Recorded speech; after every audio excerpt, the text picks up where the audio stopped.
आप सभी को जय मसीह की। आज के हमारे इस पवित्र शास्त्र के अध्ययन में जो विषय है हमारे प्रभु यीशु मसीह के दृष्टांत।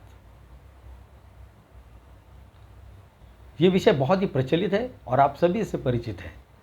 मत्ती की पुस्तक अध्याय 13 और 34 में लिखा है, ये सब बातें यीशु ने दृष्टांतों में लोगों से कही और बिना दृष्टांत वो उनसे कुछ न कहता था।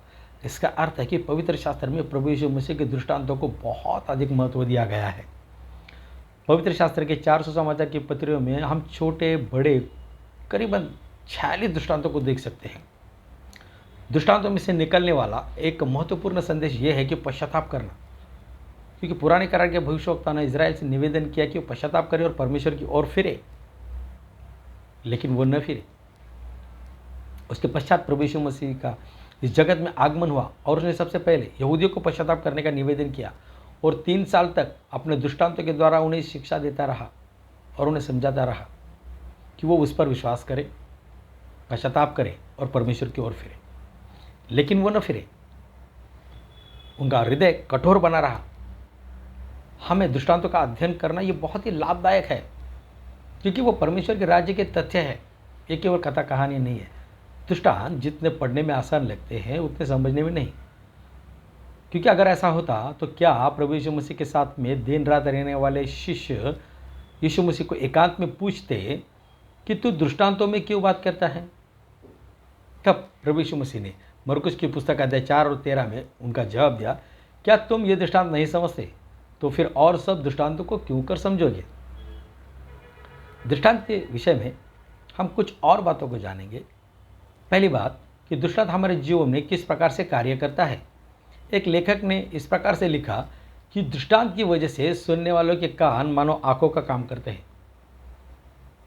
जब प्रभु यीशु मसीह ने दृष्टांत दिया मरकुस की पुस्तक अध्याय 4 और 3 में, तब पहले शब्द का जो प्रयोग किया वो था सुनो। एक बोने वाला बीज बोने के लिए निकला, पहला शब्द था सुनो, क्योंकि विश्वास सुनने से और सुनना मसीह के वचन से होता है। और इस प्रकार से उसके दृष्टांत कानों से सुनने से आत्मिक आंखें खुल जाती है। दूसरी बात, दृष्टांत मन में उस कहानी और उस किरदार की तस्वीर बना देता है जो प्रभु यीशु मसीह जिसके विषय में बातें कर रहा है, और हमें दृष्टांत समझने में वो किरदार और वो कहानी मदद करती है। तीसरी बात, दृष्टांत शब्दों में जान डाल सकता है। जो सबक प्रभु यीशु मसीह हमें सिखाता है वो हमारे दिलों और दिमाग में घर कर जाता है। प्रभु यीशु मसीह जैसा निपुण शिक्षक रबी इस धरती पर नहीं आया कि ऐसे दृष्टांतों को सिखाए। जिसने 2000 साल पहले जिस दृष्टांतों को हमें सिखाया वो आज भी हमें जुबानी याद है। कभी कभी हमारे पास पवित्र शास्त्र भी नहीं रहता है, लेकिन अगर कोई एक क्लू भी हमें दे देगी, जैसे उड़ाऊ पुत्र, तो हमें सारी कहानी और सारे किरदार और पूरा दृष्टांत बिना पवित्र शास्त्र हाथ में लिए हमें याद आ जाता है। इतने प्रभावी, इतने असरदार प्रभु यीशु मसीह ने उस दृष्टांतों को सिखाया। यीशु ने लोगों को सिखाने के लिए दृष्टांतों का ही प्रयोग क्यों किया?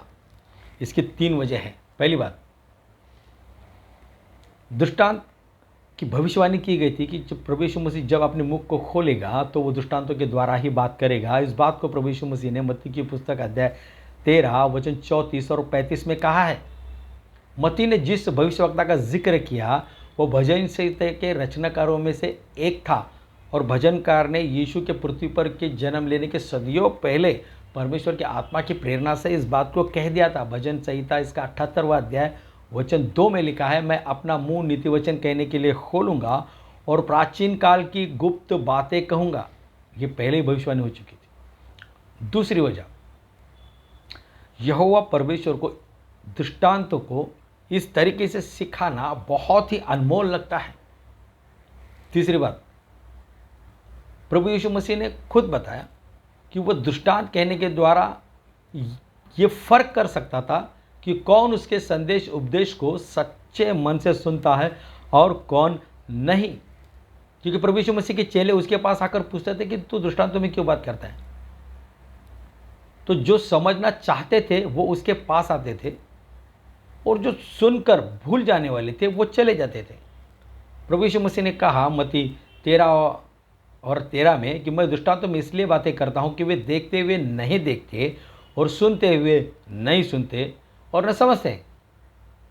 और उनके विषय में यशायाह की यह भविष्यवाणी पूरी होती है कि तुम कानों से तो सुनोगे पर समझोगे नहीं, आंखों से तो देखोगे, तुम्हें न सूझेगा। इस प्रकार से प्रभु यीशु मसीह ने दृष्टांत को समझने वाले और नहीं समझने वाले इन दोनों में फर्क कर दिया। और जो समझना चाहते थे वो प्रभु यीशु मसीह के पीछे ही रहते थे, उसके साथ ही रहते थे और उससे कहते थे कि आप हमें समझाएं। मत्ती 13 और 36 में हम देखते हैं, तब वो भीड़ को छोड़कर घर में आया तो उसके चेले उसके पास आकर कहा कि खेत के जंगली दाने का दृष्टांत हमें समझा दे। तब प्रभु यीशु मसीह ने उनसे कहा कि खेत संसार है, अच्छा बीज राज्य की संतान है और जंगली बीज दुष्ट की संतान है।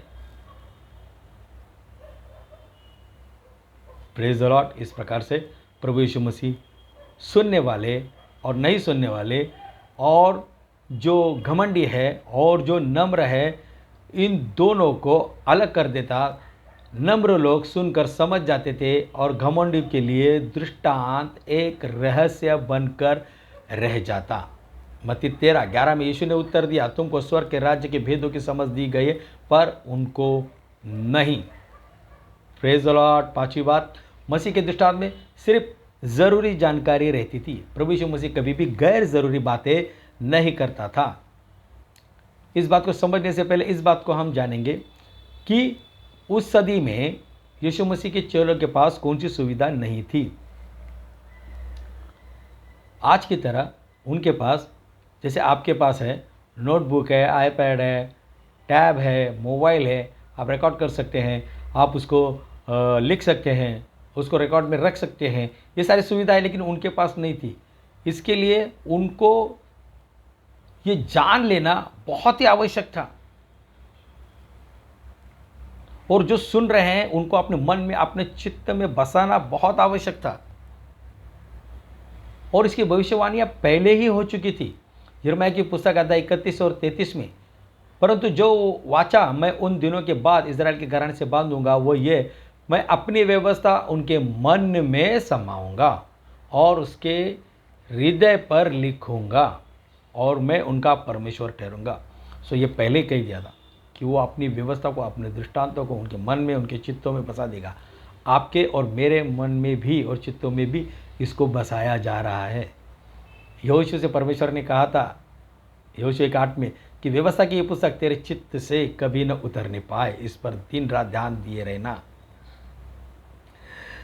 इस प्रकार प्रभु यीशु मसीह बहुत बढ़िया तरीके से दृष्टांतों को सुनाते थे और लोगों को आसानी से समझ जाते, जैसे आज हम समझ रहे हैं। खासियत ये थी कि हमने आपको बताया कि वो गैर ज़रूरी बातों को नहीं बताते थे। जैसे खोई हुई भेड़ों का दृष्टांत, वहाँ पर कितनी भेड़ें वहाँ पर रह गई और कितनी भेड़ों को ढूंढने चला गया, ये आप सभी जानते हैं। 99 वहाँ पर रखी और एक को ढूंढने गया। ये बहुत आसानी से हमें याद रहता है क्योंकि प्रभु यीशु मसीह ने इस तरीके को अपनाया कि हमें वो याद रह जाए, हमारे वो चित्त में बस जाए। बारी के मजदूरों का दृष्टांत में मत्ती की पुस्तक कहते हैं 20 और 1 से लेकर 16 तक जब हम देखते हैं कि उन्होंने कितने घंटे काम किया, वो लिखा है। जो पहली पहर आए, जो दोपहर में आए, जो शाम के पहर आए, उन्हें कितना मजदूरी दिया गया, ये भी बहुत आसानी से वहाँ पर लिखा है ताकि हमें समझे। वही ठीक ठीक समझाया गया, लिखा गया और वही बोला गया जो हमें याद रहे। तोड़ों के दृष्टांतों में कितनी तोड़े अमानत के तौर पर उन्हें दिए गए, किसी को 5, किसी को 2, किसी को 1। मत्ती की पुस्तक अध्याय 25 और 15 में। तो हमें ये बात इसलिए कही गई कि हमें ये आसानी से याद रहे और आसानी से स्मरण रहे और हम दूसरों को बता सके। निर्दयी सेवक का दृष्टांत मत्ती की पुस्तक अध्याय 18 वचन 23 से लेकर 25 तक, वहाँ पर हम 2 कर्जदारों को देखते हैं जिनका जो कर्जा है वो माफ़ करना है। जो एक कठोर दास है उसके विषय में ये नहीं लिखा कि 10,000 तोड़े के कर्जे में वो कैसे डूबा और उसने उस 10,000 तोड़े का क्या किया, क्योंकि प्रभु यीशु मसीह को यहाँ पर ये बताना था कि माफ़ करना ये कितनी बड़ी अहमियत है, ये बताना बहुत ज़रूरी था। दूसरी बात, उसका जो संगीत दास जिसने केवल 100 दिनार कर्जा लिया था उससे, उसने उसके साथ में किस प्रकार से व्यवहार किया। तो प्रभु यीशु मसीह यहाँ क्षमा करना, माफ़ करना, इस विषय को हमारे चित्त में बसाना चाहता था। इसलिए गैर ज़रूरी बातों का प्रयोग वहाँ पर नहीं किया गया। उड़ाऊ पुत्र का दृष्टांत, इसमें यह नहीं बताया गया, लूका की पुस्तक अध्याय 15:11 से लेकर 32 तक, कि अचानक छोटे बेटे ने अपने पिता से अपनी संपत्ति की मांग क्यों की, अपना हिस्सा क्यों मांगा और क्यों उसने उड़ा दिया। लेकिन प्रभु यीशु मसीह ये खुलकर बताना चाहता था कि बेटा जब मन फिराकर अपने घर वापस लौटा तब उसके पिता की भावनाएं कैसी थी, उसका व्यवहार अपने उड़ाऊ पुत्र के साथ में कैसा था। प्रभु यीशु मसीह यहाँ ये सिखाना चाहता था कि परमेश्वर पिता अपने बच्चों को पूरी रीति से क्षमा करता है जब वो मन फिराकर लौटते हैं। यशायाह की पुस्तक अध्याय 55 वचन 7 लिखा है कि दुष्ट अपनी चाल चलन और अनर्थकारी अपनी सोच विचार छोड़कर यहोवा की ओर फिरे, वो उस पर दया करेगा। वो हमारे परमेश्वर की ओर फिरे, वो पूरी रीति से उन्हें क्षमा करेगा, पूरी रीति से क्षमा करेगा जब हम पश्चाताप कर वापस लौटेंगे। प्रभु यीशु मसीह ये समझाना चाहते थे, दृष्टांतों में इन बातों को बताना चाहते थे।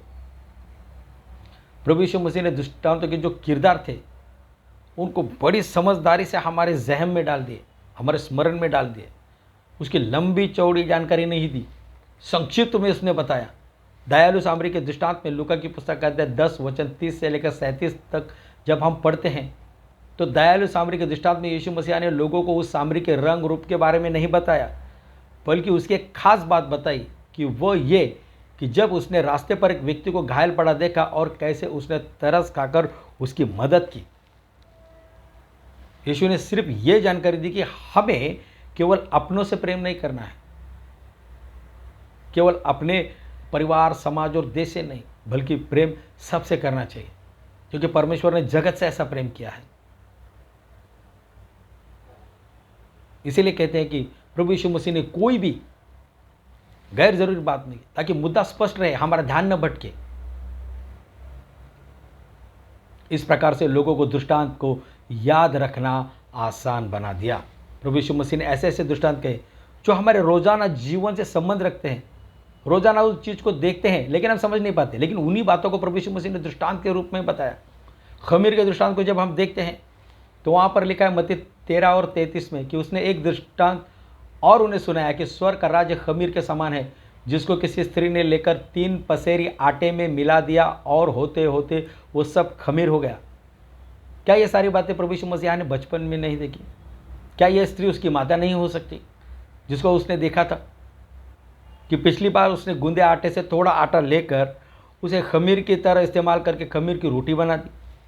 तो रोज़ाना जीवन से जुड़ी हुई बातों को लेकर प्रभु यीशु मसीह ने दृष्टांत को बताया कि हमें आसानी से समझ आए और हम उसको याद रख सके। जाल का दृष्टांत में हम देखते हैं मत्ती की पुस्तक अध्याय 13 वचन 47 में उसने मछुआरों को हमेशा गलील के किनारे दिखाया कि वे जाल डालते थे, गलील की झील में वो जाल डालते थे और मछलियाँ पकड़ते थे। तो उसने उस पर एक दृष्टांत दिया मत्ती 13 और 47 में, फिर स्वर्ग का राज्य उस बड़े जाल के समान है जो समुद्र में डाला गया और हर प्रकार की मछलियों को समेट लिया गया।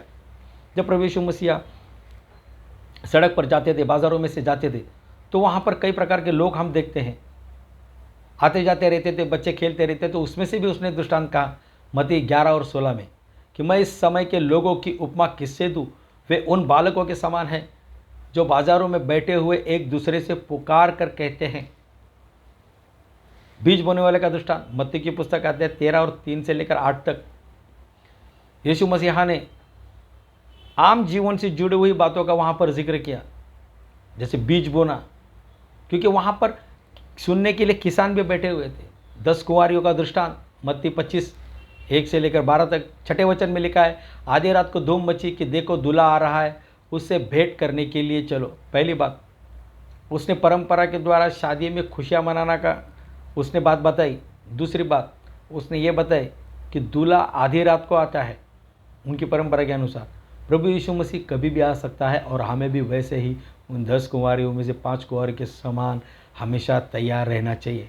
प्रभु यीशु मसीह ने आसानी से जो रोज़ाना जीवन में जो बातें घटती थी उसी को दृष्टांत में उसने बता दिया। उगने वाले बीज का दृष्टांत मरकुस की पुस्तक अध्याय 4 वचन 26 से लेकर 29 तक जब हम पढ़ते हैं तो बीज बोने वाला क्या करता है? दोपहर की गर्मी में वो बीज को बोता है, रात को जाकर वो सो जाता है इसमें कोई ताज्जुब की बात नहीं कि रोज़ाना जीवन में जो होता था वो प्रभु यीशु मसीह उन्हें बता रहा है। खास करके कई लोगों को, यानी यहूदी लोगों को, वो इस बात को अच्छी तरह से बोना चाहता था। जंगली बीज का दृष्टांत मत्ती की पुस्तक अध्याय 13 और वचन 24 और 25 में लिखा है, गेहूं और जंगली बीज क्या है।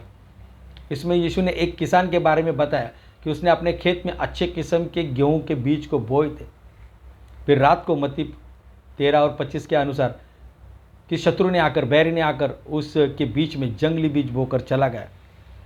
यीशु मसीह यहाँ पर शत्रुता दिखाना चाहता था, क्योंकि गलीलवासी जो खेती बाड़ी का भी काम करते थे, उनके लिए आसानी से समझ में आए। एक किसान को उसका नुकसान हो जाना, खेत का नुकसान हो जाना, ये बहुत ही बड़ी बात थी। और आज भी है कि शत्रु कैसे आकर उन दिनों में उनके अच्छे बीजों के बीच में जंगली बीज बोकर चले जाते थे। परमेश्वर का राज्य भी ऐसा है, आज अच्छे बीज डाले जा रहे हैं, लेकिन उसके बीच में जंगली बीज भी आ जाते हैं। दयालु सामरी के दृष्टांत में लूका की पुस्तक अध्याय 10:30 में, इसमें बहुत सारी बातें थी। अगर हम देखें तो प्रभु यीशु मसीह ने इस बात को यहूदियों से कहा कि उसने उस रास्ते को चुना जो यरूशलेम से यरीहो को जा रहा है। अब इसी रास्ते को क्यों चुना? क्योंकि वहाँ जो लोग बैठे थे वो उस रास्ते से आते जाते थे और उस रास्ते को वो जानते थे। लूका 10:30 में लिखा, एक मनुष्य यरूशलेम से यरीहो जा रहा था कि डाकुओं ने घेर कर उसके कपड़े उतार लिए और मार पीट कर उसे अधमरा छोड़कर चल दिए। अब ये दृष्टांत बताने के पीछे उसका उद्देश्य था कि वहाँ पर यहूदी लोग बैठे थे और वो उस रास्ते से आते जाते थे, उस रास्ते से अच्छी तरह से परिचित थे। वो रास्ता घुमावदार था, टेढ़ा मेढ़ा था और ख़ासकर अकेले मुसाफिर के लिए वो जोखिम भरा रास्ता था, क्योंकि वहाँ पर जो लुटेरे थे वो छिप कर बैठ कर हमला कर देते थे। इसी में उसने एक और बात बताई कि याजक और लेवी भी वहाँ पर कतरा कर चले गए और उस जो घायल व्यक्ति पड़ा था उसकी मदद उसने नहीं की। लेकिन उसके दो पहलू हैं। एक, अगर हम लूका की पुस्तक अध्याय 10 और 31 को 32 को पढ़ते हैं, याजक मंदिर में सेवा करते थे और लेवी उनकी मदद करते थे। याजक और लेवी जब मंदिर में सेवा नहीं करते थे तो वो उसी रास्ते से वापस आते थे। संदर्भ में आप लूका की पुस्तक अध्याय 1 वचन 8 और 9 को देख सकते हैं कि जब जकरे के नाम की चिट्ठी निकली तो उसे सेवा करने का मौका मिला। मतलब इसका अर्थ है कि वहाँ पर लेवी याजक जमा हो जाते थे और वो वहाँ पर चिट्ठी डाली जाती थी और जिसके नाम की चिट्ठी निकलती वो सेवा करता, नहीं तो वो लौट जाता था। तो कई लोग यरीहो के मार्ग से भी आने जाने वाले थे। सो प्रभु यीशु मसीह ने उसी मार्ग के बारे में बताया। और जब लेवी याजक वहाँ से कतरा कर चले गए, उसका एक कारण ये भी था कि वो उसे अधमरा जो व्यक्ति पड़ा था उसे वो लाश समझ रहे थे, क्योंकि वो सेवा करने आते जाते रहते थे तो उन्हें सेवा की व्यवस्था भी पता थी। संदर्भ में लेवी व्यवस्था 21:1, गिनती 19:11 से लेकर 16 तक अगर आप पढ़ते हैं तो वहाँ पर लिखा है कि अगर कोई लाश को या लोथ को छूता है तो उसको मंदिर से थोड़े समय के लिए उसे दूर रखा जाता है। अब ये सारी बातें दयालु सामरी के दृष्टांतों में नहीं डाली गई। अगर ये डाली जाती तो हम मूल संदेश से सुनने वालों का ध्यान हट जाता और वो बात हमारे समझ में नहीं आती थी। इस प्रकार से प्रभु यीशु मसीह ने वही कहा जो हमें याद रहे। प्रभु यीशु मसीह ने जो उसकी सृष्टि की रचना की, आप जानते हैं सारे सृष्टि का रचना करता और पहलौटा प्रभु यीशु मसीहा ही है। लेकिन प्रभु यीशु मसीह ने उन चीज़ों को जो हम रोज़ाना देखते हैं उसका भी बखूबी दृष्टांतों में प्रयोग किया।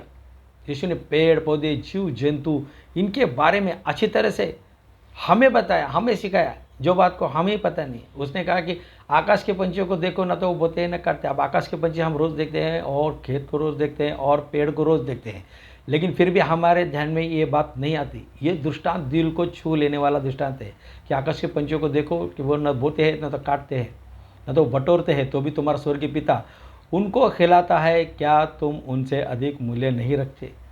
ये चीज़ें हम भी देखते हैं, लेकिन यीशु मसीह ने जिस प्रकार से बताई हमारे दिल को छूती है। हमारी जब आवश्यकता, हमें किसी चीज़ की आवश्यकता होती है और जब हम तुरंत इस वचन को पढ़ लेते हैं तो हमें हमारे विश्वास के स्तर को और बढ़ावा मिलता है कि अगर प्रभु यीशु मसीह आकाश के पंछियों को खिला सकते हैं तो मुझे भी खिला सकते हैं। इस प्रकार से उसने इस दृष्टांत के द्वारा, जिसे ऑब्जर्वेशन कहते हैं, उसे भी बखूबी इस्तेमाल किया। Praise the Lord. चरवाहा और भेड़ों का दृष्टांत, मत्ती की पुस्तक अध्याय 10 और 1 से लेकर 6। यहाँ पर दिल छू लेने वाली बात हमें मिलती है कि प्रभु यीशु मसीह ने अपनी तुलना एक चरवाहा और हमारी तुलना एक भेड़ों से की। और उसने कहा कि उसकी भेड़ें उसके शब्द को पहचानती है। क्या उसने, जब वो गलील में रहता था, क्या बचपन से उसने उन चीज़ों को नहीं देखा था जो वहाँ का व्यवसाय है, भेड़ों का और चरवाहों का? क्या उसने नहीं देखा कि कैसे चरवाहे जब दौड़ते हैं तो भेड़ें उसके पीछे दौड़ते चली जाती हैं? उन बातों को दृष्टांत में जोड़कर उसने हमें सिखाई और हमारे दिल को वो छू जाती है। कई लोग जो प्रकृति विज्ञानी रहते हैं वो इज़राइल की यात्रा करते हैं और बहुत सारी चीज़ें वहाँ पर देखते हैं। तो मैंने एक जगह पढ़ा था कि वो एक व्यक्ति को वो देख रहा था कि एक चरवाहा अपनी भेड़ों के इर्द गिर्द घूमता था और थोड़ा सा भागने की कोशिश करता था, और किस प्रकार से वो भेड़ें उसके पीछे भागते थे और उसे वो पकड़ लेते थे। वो नाटकीय रूप से सारी चीज़ें कर रहा था और ये व्यक्ति उसे देख रहा था। तो इस प्रकार से पता चलता है कि एक भेड़ कैसे अपने चरवाहे को बहुत ही अच्छी तरह से जानती है और वो कैसे उसको पहचानती है। यहूदा के किसी इलाके में किसी ने देखा कि कुएं के ऊपर 4 चरवाहे आए और सारे चरवाहे इकट्ठा वहाँ पर आ गए, भेड़ें वहाँ पर इकट्ठा आ गए। और जब वो भेड़ें पानी पी चुके और फिर 4, वो सोच रहा था जो देखने वाला कि किस प्रकार से अब ये सारी भेड़ें एक साथ आ गई है, अब ये अलग अलग कैसे होंगे, क्योंकि इनके चरवाहे एक तरफ बैठे हैं और अब ये उठकर चलेंगे। और वो उठकर चल दिए और चारों 4 दिशाएं में चले गए। और जब उन्होंने अपने भेड़ों को आवाज़ दिया तो देखो वो सारी जो भेड़ें इकट्ठा आ गई थी वो अलग अलग दिशा में चली गई और वो उनके चरवाहों का शब्द पहचान कर बिल्कुल अपने ही चरवाहों के पीछे गई। इससे प्रभु यीशु मसीह ने सिखाया कि जो भी हमारा चरवाहा है हमें उसका शब्द पहचानना चाहिए और केवल उसी के पीछे जाना चाहिए जिसकी वाणी हम सुनते हैं। यीशु मसीह का जो सिखाने का और जो समझाने का तरीका वो बहुत ही अद्भुत था। प्रभु यीशु मसीह के दृष्टांत में उसे पढ़ना जितना आसान है उतना समझना नहीं।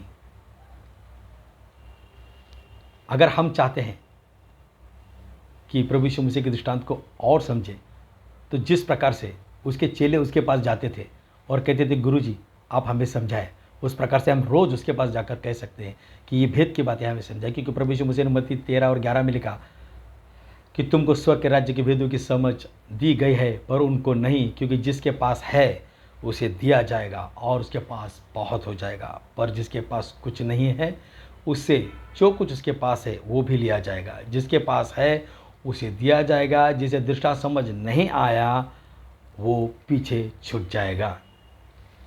प्रभु यीशु मसीह ने कहा मत्ती 13:15 में, क्योंकि उन लोगों का मन मोटा हो गया है और वे कानों से ऊंचा सुनते हैं और उन्होंने अपनी आंखें मूंद ली, कहीं ऐसा ना हो कि वे आंखों से देखें और कानों से सुने और मन से समझे और फिर जाए और मैं उन्हें चंगा करूं।